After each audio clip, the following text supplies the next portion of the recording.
Mr. Dundare, welcome back. It's good to see you again, Gene, and thank you for your service to this nation as well as your colleagues. During both the committee hearing at which you testified in February and subsequent hearing in the Government Operations Subcommittee, which I chaired, we heard that self-certification was a leading cause of fraud in the unemployment insurance program during the COVID pandemic. Thus, it would make sense not to rely on self-certification in the future. And yet, the Biden administration is proposing to allow applicants for student loan forgiveness to self-certify for this benefit. Look, I get it. The Supreme Court may decide the Biden administration does not have the authority to forgive student loans. However, it concerns me that we may be poised for another big giveaway because we're relying on self-certification. Would the gentleman please address this issue? I, too, was concerned.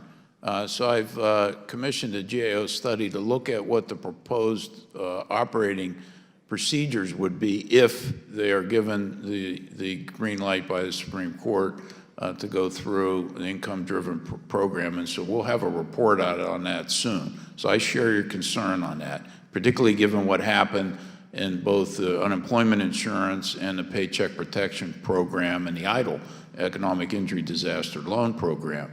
Plus, we've seen before on the income-driven repayment plans at the Education Department where they relied on didn't verify the incomes, that a lot of people who reported zero income really didn't have zero income. And so we made a number of recommendations there that they have better procedures to verify the income, and the department's in the process of implementing those recommendations. So you're right to be concerned. I was. We're looking at it, and hopefully we'll have some recommendations if they go forward with that program that can provide better safeguards. Mr. Dundare, thank you very much. In fact, the subcommittee and this committee would welcome that. As you may recall from the subcommittee hearing, it was virtually a unanimous, bipartisan viewpoint that what happened in this process of the D18 group and the things that occurred was not in the best interest of anyone except people who fraudulently received that money. So I want you to know that we will work, and I'll work with our young chairman and our young ranking member, as well as Mr. Mfume and myself, on putting together a letter that we would like to make sure that is accompanying your feedback. I think it's important that internally your team make sure that they understand that your report is coming, that we look at it the same way, that we try and authorize this in such a way to where we're all together, including the administration, not just Congress. So thank you very much.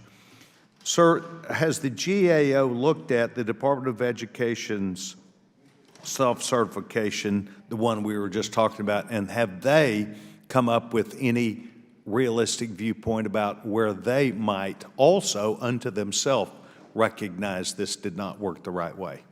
You mean from the Education Department officials? Right. Yeah. Have they indicated, whoops, didn't quite work the way we wanted, or are they still out there following this? Look, we're going to continue this process. Yeah, I don't know specifically the answer to that question. I will talk to the team and get a response back to you. I do know that there was some balking at cooperation with us in the first place. And, you know, because they were concerned that this might provide a roadmap for people to commit fraud. And I was saying, that's not my goal. My goal is to help you prevent fraud in the first place.